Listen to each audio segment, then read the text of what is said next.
Sie hören Sport und Musik. Das Spiel ist aus! Deutschland ist Weltmeister!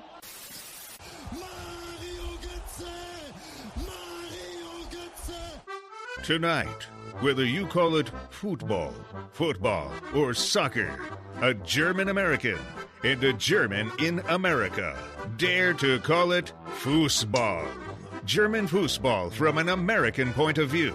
Let's add some buns to that hamburger and join them for the Schnitzel Boys Deutschland Hour. Jawohl! Hier sind wir!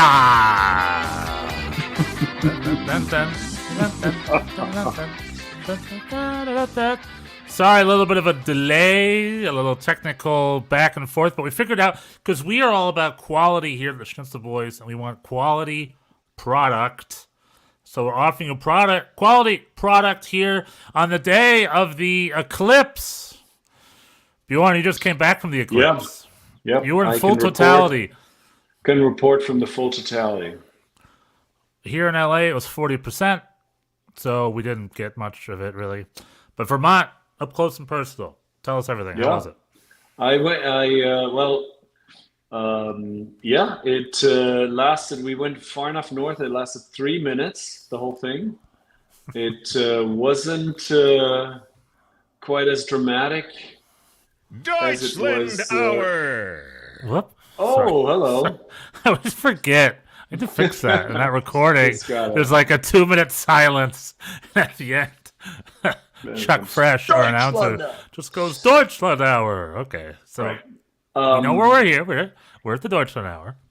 Seba S wants to get right into it, by the way. We get you, Seba S. It was an exciting week. We'll talk about it. I'm just letting Bjorn enjoy. I don't want to. I'm going to talk about the eclipse for an hour and fill up all our time because I do not want to talk about what happened on Saturday. Part of foosball, part of Schnitzel Boys is embracing the moment, the here and the now. You know, like a good sports podcast.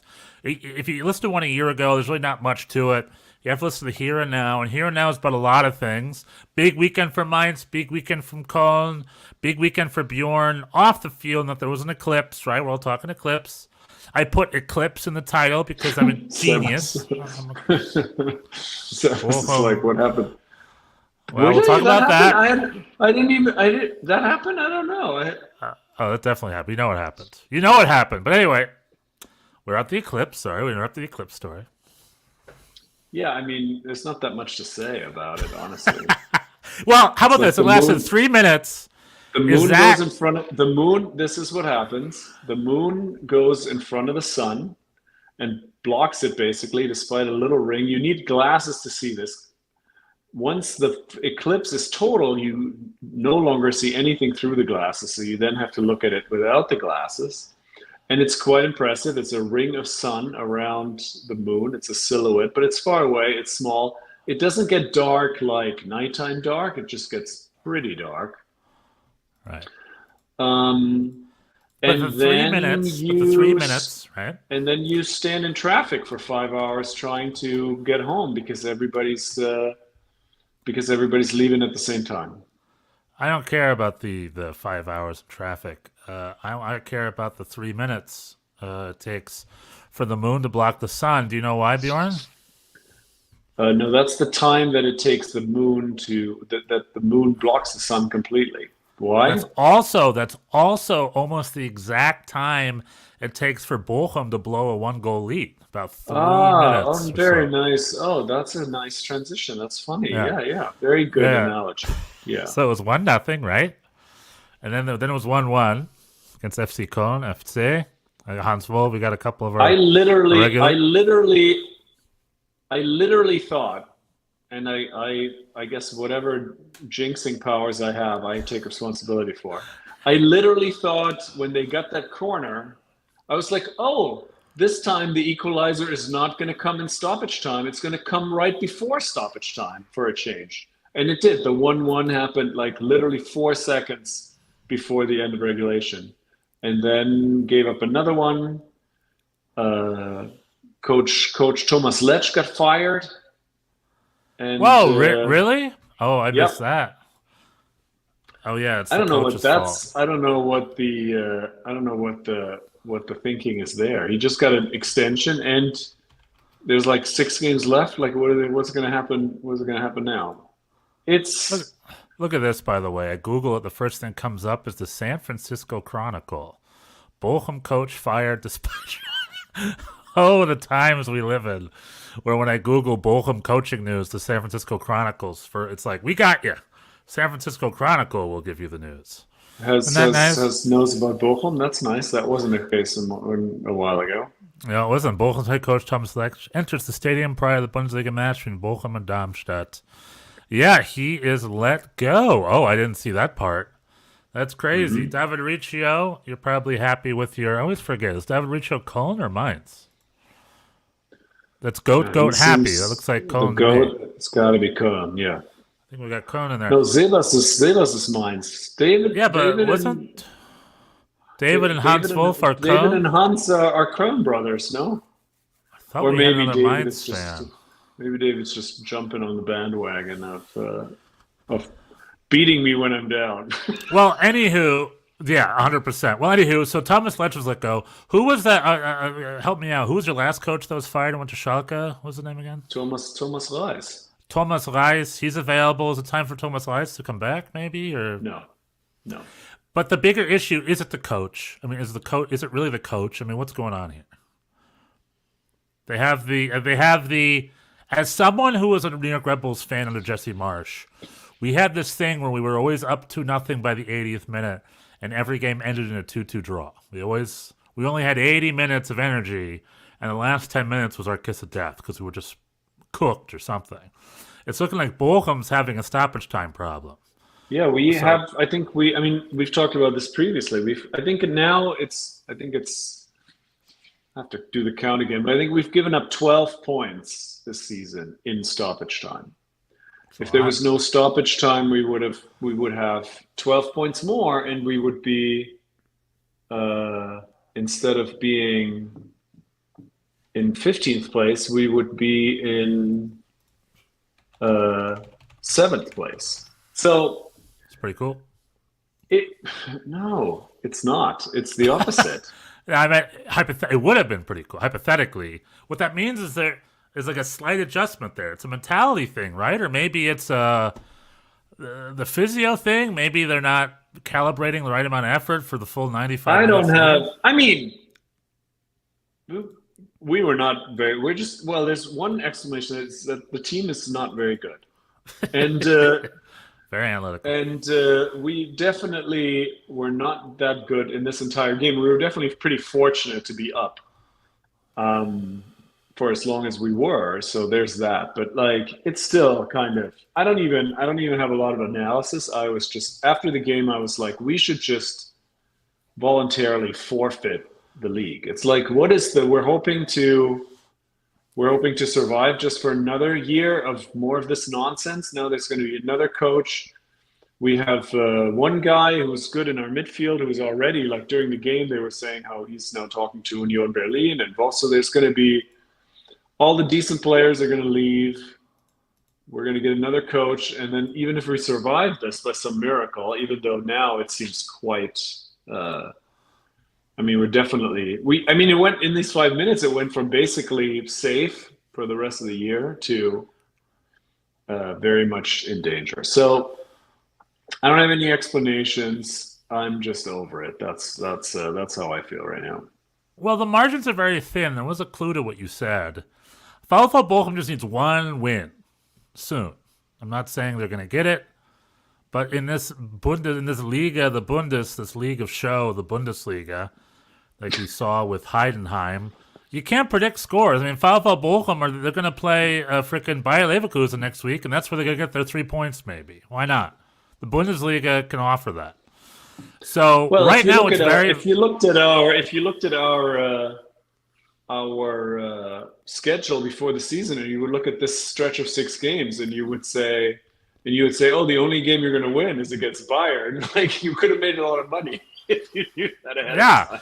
That's what I'm saying. Dare to predict the Bundesliga. The Bundesliga is almost as hard as to predict than MLS. MLS is harder, but Bundesliga isn't too shabby. I mean, every weekend I tune in to be like, what's the surprise? And there's usually at least one. But Seba S, I'm eating my words because Mainz and Köln got a couple of points. Bochum has been dropping points. And overall, the Bundesliga table doesn't have much to look at this right now. But there's two main points. And right here, this is the main point. I have it here on the screen for the visuals. 15th, 16th, 17th. And we want to throw 14th in there. Wolfsburg, Bochum, Mainz, Köln. Fighting over the 15th and 16th spot. And Seba S., one of our regulars, is very confident Mainz is going to get 15th, not 16th. Last week I thought that was optimistic, but now they're only one game apart. I mean, next weekend I doubt it because it's a 5-goal difference, but let's pretend Bochum lost by 2 goals and Mainz won by 3 goals next weekend. Let's pretend. If that happens, then Mainz gets their 15th spot. So it's getting there, pretty close. Hans Wolf, hello all, good evening. Hello, Hans Wolf. We're talking about your Köln. We're talking about your Köln boys, some of the Mainz boys. We're talking about the most exciting part of the table. Because the only other part of the table to look at is the Dortmund, Leipzig, Stuttgart 4th place spot. Yeah, big win for Stuttgart. Let's go up there for a minute. So big that Bayern and Stuttgart are now tied on points. Yeah. Leverkusen also is 1 week away from maybe clinching the title. It could happen next week, I believe. Next week could happen. Mm-hmm. Likely in 2 weeks. I think next week if Leverkusen win and Bayern and they Stuttgart have 16 lose, points now, so they need. Yeah, and six. No, if they win, that's that, and it's done. If they win, it's done. That's right, because there's only 5 games left after that, so Bayern can only yeah. get to 78 right now. So if Leverkusen gets 3 more points, that's it. So Leverkusen are on the brink of clinching their title. Good for them. 29th week. I mean, it's so crazy that the minute one team a new team other than Bayern wins the title, they win it with a capital W-I-N. They pull a Bayern. Yeah. They're like, we'll win it better than you. We'll win it with even more points than you. And then Bayern slipping. That's it. They had a loss over Heidenheim over the weekend, and a loss the weekend before that too, didn't they? They slipped 2 weeks in a row, and now Bayern and Stuttgart are tied at 60 points each. Bayern might finish the season 3rd, not even 2nd. And then, of course, Leipzig and Dortmund tied at points, 53 each. Dortmund losing to Stuttgart, but Leipzig getting a good win, and the two of them are dead tied for this 4th spot. Yeah, Dortmund now out of the Champions League spots on goal difference. Yep. And there you go. That's pretty much the table. And the middle of the table is relatively, settled for the most part. Frankfurt maybe are getting into Europe. Augsburg having a good season, but they're still 6 points off Europe. So it's very optimistic for Augsburg to get into Europe. Hoffenheim safe with Brooks and Pellegrino Matarazzo. Good for him. Freiburg having a pretty middle table season for them. Heidenheim being the little heroes. They got themselves middle point. Union Berlin did pull their butts out of the fire a little bit. It's only 29 points. But Union Berlin is where Bochum wants to be. It's just that one win. 3 more points puts them just in a better spot, doesn't it? Yeah. That looks good. Hans Wolf, smash that like button, folks. Hulk smash, 100%. Thinking of Bjorn during the Bochum Köln matchup. Well, of course. You got to think of your friends in these times like this. Terrible. So, anyway, it's looking good for Mainz and Köln. What? We got the big Köln Mainz game on April 28th. That is probably the biggest, most exciting clash coming up still in the Bundesliga. Minus a Dortmund-Leipzig game. Have they played each other yet? Let's move on over I think they have. We got Bayern and Köln. Köln, get those points next weekend. Mainz against Pellegrino Matarazzo next weekend. Dortmund got Gladbach. Leipzig got Wolfsburg. You guys are hosting Heidenheim. I mean, it's possible. You guys can get points against Heidenheim, can't you? Can't get points against anybody but Bayern lately. Leverkusen hosting Werder, which is looking like maybe their clinching game, perhaps. Stuttgart, Frankfurt. Moving forward, Dortmund and Leverkusen, but you got to give that one to Leverkusen on April 21st. Then this is the big one. Well, unless Here it is. Leverkusen's just checking out. This is a big weekend because Mainz and Köln are on the Sunday, but Leipzig and Dortmund are on the Saturday. So April 27th to April 28th, that weekend has huge implications to the two spots still open on the table. You got your fourth place sort of title here on Saturday, and you got your 15th place to 16th place title here on Sunday. So mark your calendar. That's the big weekend. And then there you go. And that's how we do. That's how the Bundesliga does and does. Champions League is back this week. That's right. We have Dortmund playing Atletico, Bayern, and Arsenal tomorrow. Yeah, 100%. But I'm just in the chat for a second. Hans Wolf, I shall say Leverkusen is one last time for the season eternity. At David Riccio, woot. You guys are rooting for Bayer? They're doing it. They're doing it. Next week, Leverkusen. You know what the biggest... There's a lot of stuff with Leverkusen. But do you remember... We will go to the Champions League in a second. But there was a time in the early aughts where Michael Ballack was like the king of silver medals. Early to mid-aughts. He's got one silver medal after another. 2002 World Cup silver medal. And then the season before that, Bayer Leverkusen lost the league because they lost to Unterhaching. Little Unterhaching, 2-0 in the last round. So they choked. Bayern München snuck and won the league title. Then Bayer Leverkusen lost to Real Madrid in the Champions League final. And I think they also lost the DFB Pokal that same year. It was just one second place after another. Then off to Chelsea he went to get a couple second places with them. The dude has just an army of silver medals. Michael Ballack, Mr. Silver. And I am glad that the Bayer Leverkusen curse, Leverkusen, is finally being broken. It's exciting times. We got... sorry, I'm just looking at the chat here. And we got them still on a treble because we had DFB Pokal last week. DFB Pokal. We had Little Saarbrücken versus Kaiserslautern, and David Riccio, your Kaiserslautern, did it. They handily defeated Saarbrücken's Cinderella run, and Bayer Leverkusen was not to be challenged. They just steamrolled over the lovely Fortuna Düsseldorf with the second division darlings. Now we've got a Kaiserslautern Bayer Leverkusen matchup in the Olympic Stadion in Berlin, and Bjorn, my money's on Bayer Leverkusen. Yeah. I think I agree. Yeah. We'll see. Maybe Kaiserslautern with young Terrence Boyd will get in there and get it upset. But I'm thinking it's Bayer Leverkusen's year. That, and of course they're still in the Europa League. You got AC Milan, true. You got Liverpool still in there, and Bayer Leverkusen. Europa League's exciting. But yes, we got Champions League. We got Bayern versus Arsenal. We got Dortmund versus Atletico. Are those the two German matchups in the? That's correct. Those are the guys. How are you feeling about them?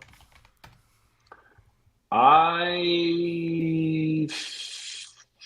mean, both tough. I think both possible, but not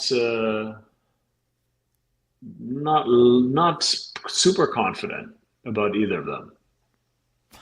Yeah. With Bayern München, it's interesting. Domestically, they're very disappointing. But in Europe, they've had a different form. And I have a little theory. Maybe not theory. But people are talking about this Harry Kane curse nonsense, right? Where Harry Kane can't win titles. And then I went on the Golasso Network, which is a great... like ESPN FC and the Golasso Network are great places where you watch people talk for hours on soccer that they do not watch. So it's like, this couldn't be more wrong. One guy's talking about how they're not supplying... The big analysis is they're not supplying Kane enough. And it's like Kane has broken every goal record in German soccer history. All right, he's scoring plenty. That ain't the issue. And they're talking about Sané being an issue. It's like Sané has been excellent the first half of the season. I just don't I think with Bayern Munich, I think they're still up for the Champions League. It's a cup. Arsenal is fun, but I think Bayern Munich can handle Arsenal, man. Historically, Arsenal has been very one-sided to Bayern. Granted, I don't believe that's the case anymore. But Harry Kane, Arsenal has Kai Havertz Fußballgott.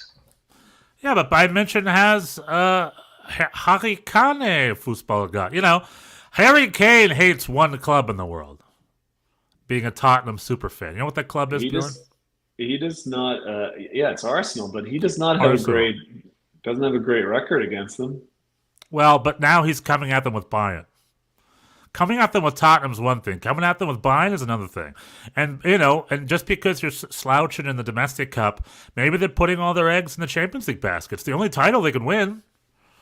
So Bayern Munich has a luxury where the Champions League is the only tournament that really matters for them right now. Where Arsenal are still right in the title chase. You know, they had a big game over last weekend. I guess all the big games are big. It was a game against Brighton. When they play Man City, was that 2 weekends ago? When they had the 0-0 That happened tie? 2 weekends ago, yeah. 2 weekends ago. Last weekend, yeah. But they're still very much with the league in mind. They have a big game between the two. Bayern Munich could lose next week. They really could care. At this point, they could care less. They only have Arsenal on their mind. So, I don't know. I'm feeling pretty okay about the Bayern Munich matchup. The Dortmund-Atletico matchup, less so. I just think Dortmund... Really? Yeah, I mean... Yeah, maybe. I can see that. Dortmund's fine, but they squeaked by PSV, right? It was like a 2-1, right? Wasn't it? When it was a penalty that was the go-ahead goal for them. Yeah. Yeah. And would I love to have them get some good action against Atletico Madrid? Yes, but where is Atletico Madrid? For them, they're third. Atletico Madrid is the easiest opponent. They would have, if they could have picked one in this round, they would have picked them. True, but Atletico Madrid would have had the same that's answer. Yeah, maybe. Who else would they have wanted? But it's a big opportunity, is all I'm saying. And so Atletico Madrid is fourth behind Girona. Oh, that's right. Girona's still ahead. That's going to change. I'm going to predict that's going to change by the end of the season. They're going to be ahead. But anyway, it's 7 points though. So Girona's 7 points above Atletico Madrid. You know what? Atletico Madrid's looking like the Borussia Dortmund of Spain. So maybe this is more 50-50 than I realized. Yeah. Atletico Madrid is teetering 5th place against Athletic Club, 56 and 58 points, where Dortmund and Leipzig are teetering on the same amount in the same spot on the table. So this might be a pretty 50-50 thing. So I would pick Dortmund over Bayern in these matchups to go through.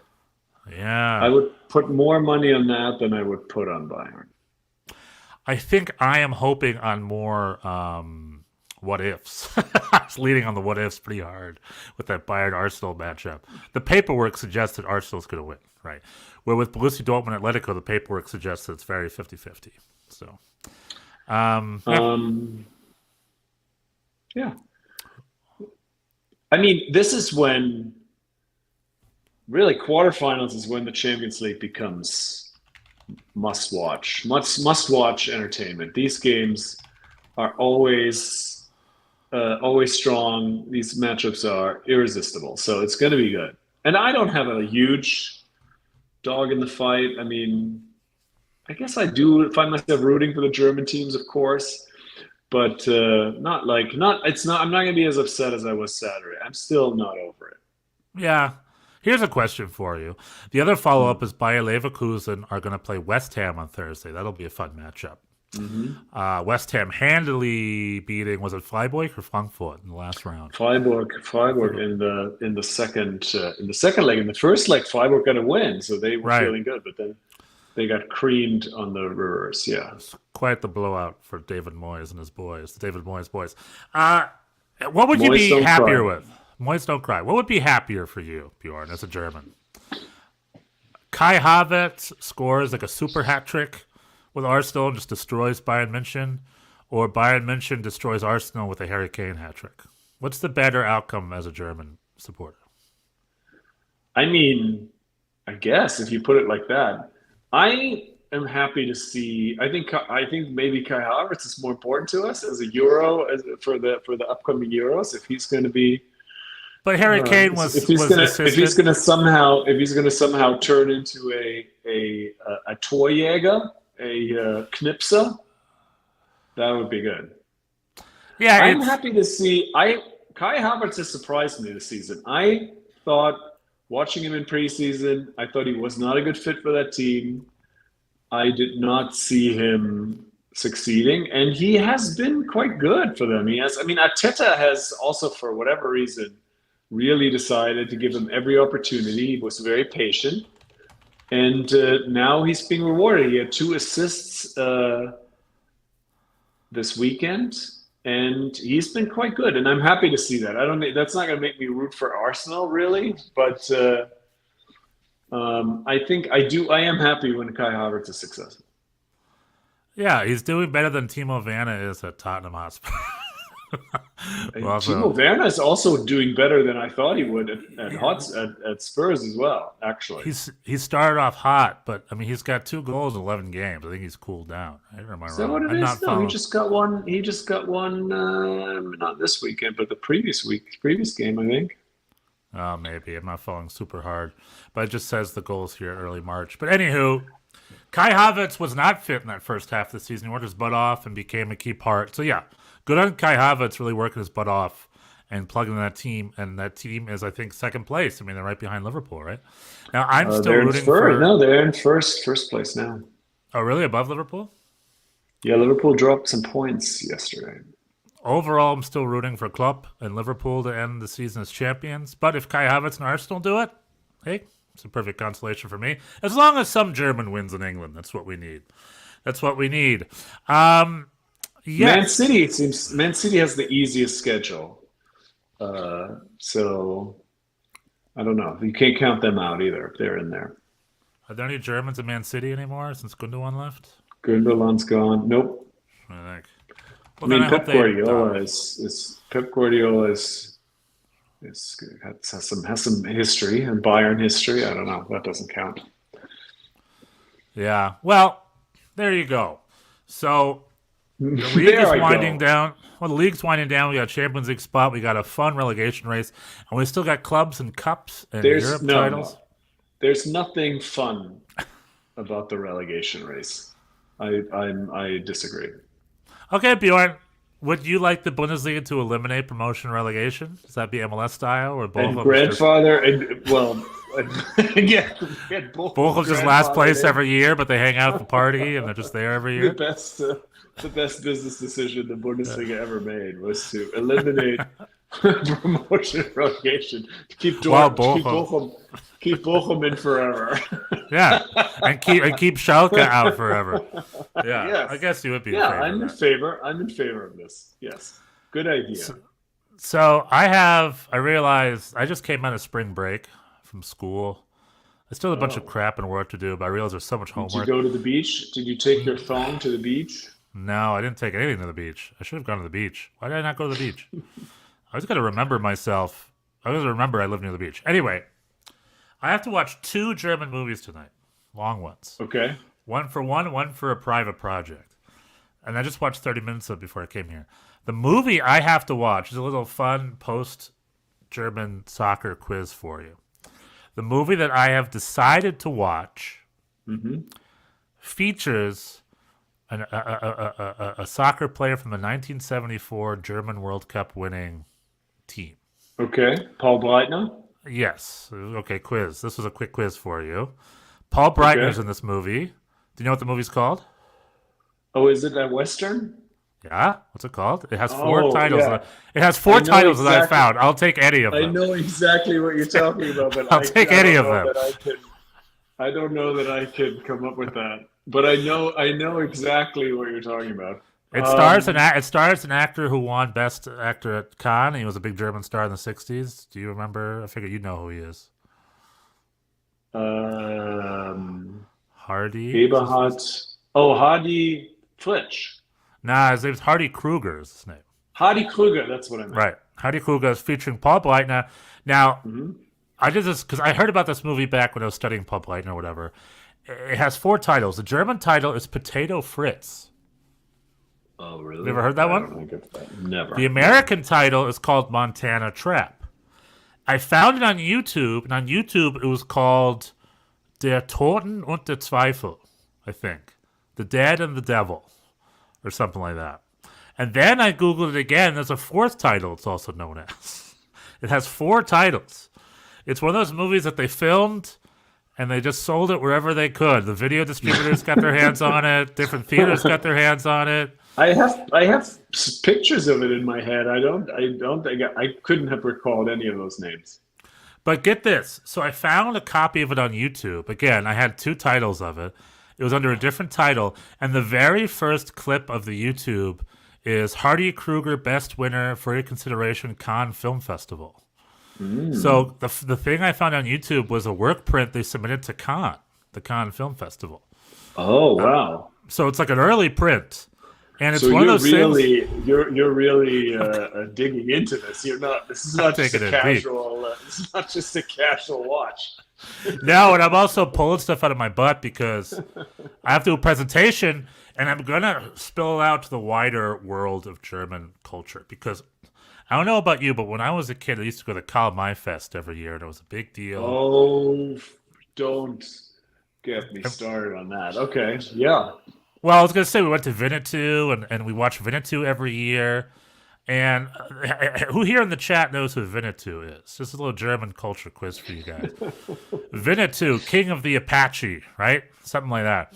And when I was a kid, I used to go to Karl-May-Fest. They would sell guns. There was this Western. There was a live bear on stage, live fire on stage, and afterwards a big laser show. It was such a cool event. It was open air theater, like on a giant stage with horses and animals, and you would boo the bad guys even when it came time to clap for people. Yeah, it was amazing. And afterwards, you clap for Winnetou. And then as an adult, someone asked me, why were you watching cowboy and Indian stuff in Germany? And I was like, oh, yeah, why was I watching cowboy and Indian culture is so inherited in German culture. But Bjorn, you could talk about that. But it's not German culture. Not really. It's just something they borrowed. It's not, but it is very...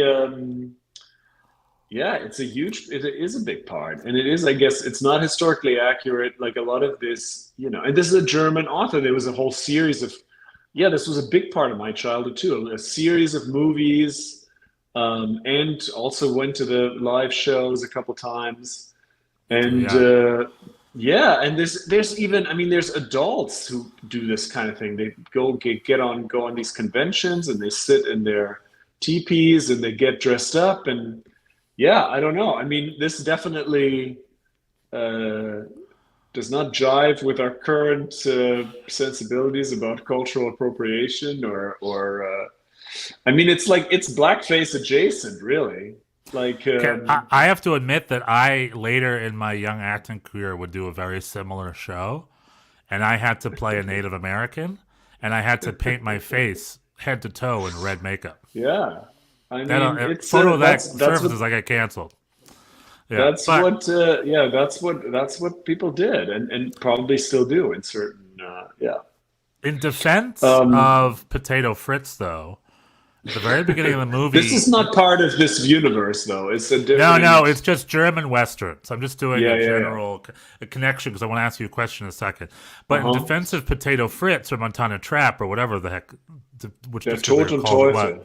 The Toten Teufel. There's also I think 4 or 5 other titles, but the Native Americans at the beginning of the movie are clearly white people. However, that's part of the plot, so they were supposed to be white people. So a little defense on them. That doesn't defend Winnetou, but here we go, Bjorn. Is it too much for me to make the assumption? Because what's really, really big in Japan is Ernest Hemingway. They love Ernest Hemingway in Japan. He's huge in Japan. Okay. And Westerns being huge in Germany, do you feel that is a response to World War II Germany? I hate to always bring it back to the war, but do you feel that there is like an escapist response to that of like renewal, the new world? There's no government. You're off doing your own thing, like being the Wild West, Do you think it's a direct response to post-war Germany? Or do you think it's just sort of, I'm reading too much into it? I would struggle to really make that connection because this is like a 70s thing, right? I don't know. Well, my dad was from the 50s. It was big. He read the Karl-May stuff when he was a kid and all that stuff. Karl-May was a famous author. Older than maybe these movies are older than I thought. Okay. No, the I mean, movie I'm watching is from the it's 70s. You're right. But I'm talking about in general, the whole culture of. Let me Google right now when the Karl May Fest started. I think, yeah, I mean, I think it's like, yeah, I don't know if I would bring it back to World War II. I think there's just something about, the dullness of like, I think there's a subculture in Germany where people just enjoy exotic worlds, like different worlds because Germany is a very homogeneous country. You can go from north to south, and there's some regional differences, et cetera, but it's all in terms of climate, landscape, weather. It's a pretty cohesive kind of place, and some people, like to set their sights beyond that. And I think then, I think traveling, tourism, Germans like to go all over the place. So there is, and. But you must admit. By the way, I looked up the year. The year started in 1952. Oh, okay. All It's a right. long time ago. And I agree with you, So but like it's really right after World War II, maybe. But like, pretty... would you say that there's any other parts of the world that explore as much as the American Wild West?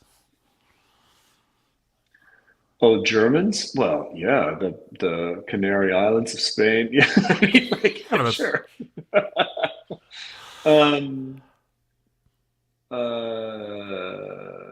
Yeah, but I mean that's also to a point, and like a version of that is a worldwide phenomenon. I think Westerns, that was also a big thing. I guess that's just an appealing sort of genre, especially for like younger people. It's very like it's exciting. It's easy to kind of digest.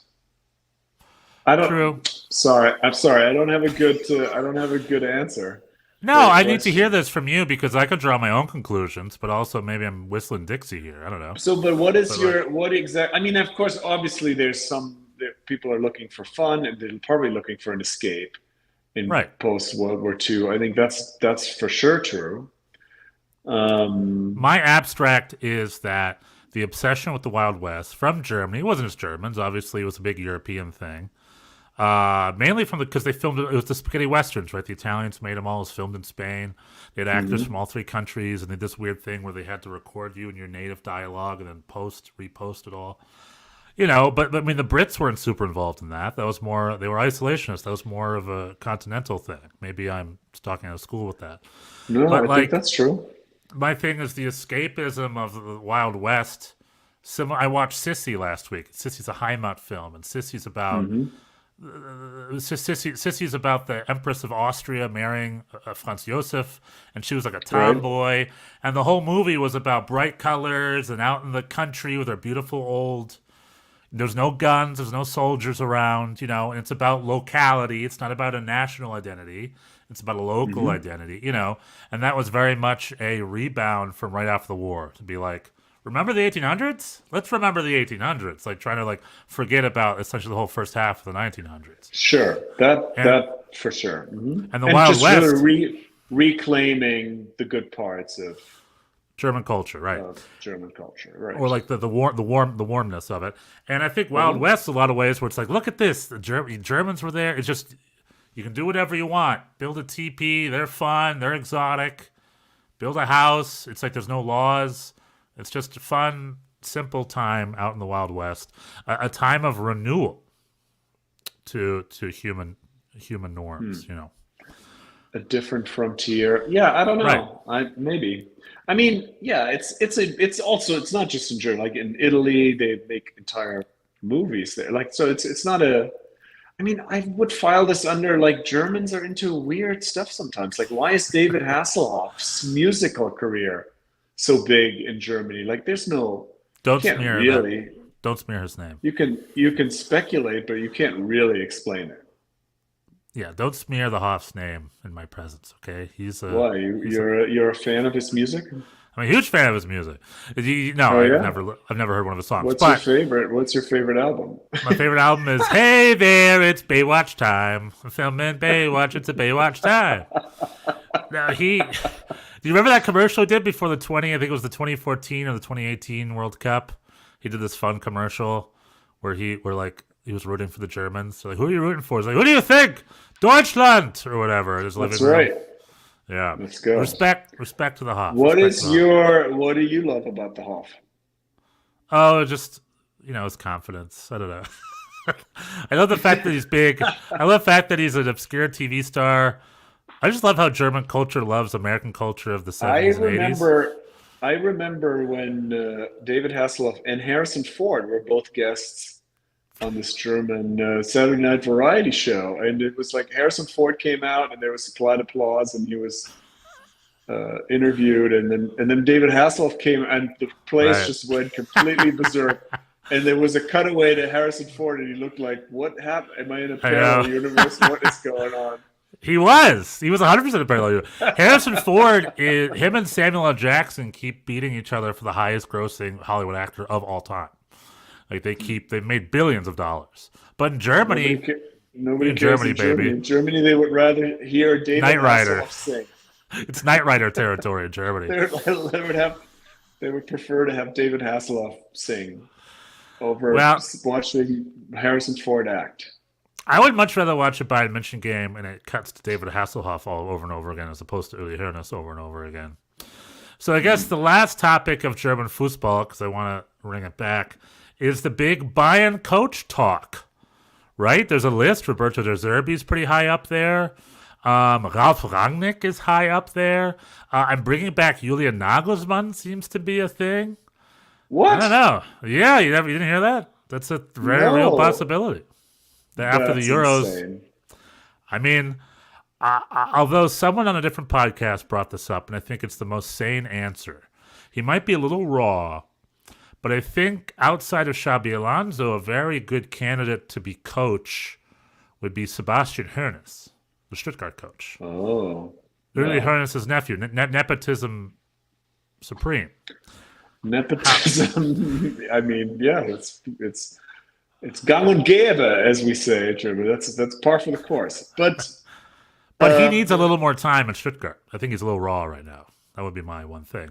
Maybe let Stuttgart give him another season or two. Maybe let him win a title. I would feel the same about him as I would about Xabi Alonso. If he was just going to drop everything to take the Bayern job, I would respect him 25% less. Who's the next Bochum coach going to be, do you think? Well, they tried to get Peter Stöger, former Köln coach. Köln coach, who is now deep in Austria. And he, I guess, was interested, but it was sort of short notice, and he couldn't get out of his contract. So he's not doing it. So they're looking. Can I recommend those guys that you mentioned for Bayern? No, I got a new guy. He's also deep in Austria. He's a big star. His name is Gerhard Struber. Maybe, can I give you Gerhard Struber? I wish I could laugh that off and say that's absurd. That couldn't happen. It could happen. It definitely happened. He's leading the Austrian. I was like, Ronnie Deila could happen, right? Isn't he in between jobs? Ronnie Deila's available? That'd be wild. That'd be worlds colliding. Yeah, merge your world. That would be crazy. Okay, do you have anything else with Deutschland and Bundesliga? Any German cultural things or anything? The other movie I have to watch, by the way, is Das Boot, and I have to watch the 3-hour director's cut, which I'm also doing tonight. So there's a whole TV series that's even longer than that. Yeah, isn't that modern? It's like new, isn't it? Don't they have a new one? Oh. Herbert Grönemeyer is in Das Boot. The guy who wrote the Bochum music? Singer. Oh. Yeah. Well, I've never seen it. It's good. I predict it's going to be significantly better than the Potato Fritz. Das Tote der Teufel. Well, I don't know. Das Tote was a lot of fun. We'll see. But I have a lot of freaking watching to do tonight. A lot of German things, so I want to bring it up. All right. Well, let's speed it up then. Let's get you to work.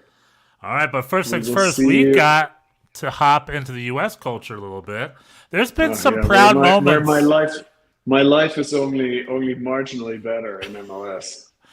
Hey, sometimes you get your marginal wins. You know what I'm talking about? All right, everybody. Oh, yeah, this is on me. Give me a quick second. We're saying bye-bye to Deutschland. It's looking good for Mainz and Köln, though. Good on you, boys. Wonderful. Yeah, so happy do this for so it you. doesn't get in your butt here. Here we go. How's that? There we go. All right, everyone. Okay. Tschüss, bis nächste Woche, or else in USA Hour. Tschüss.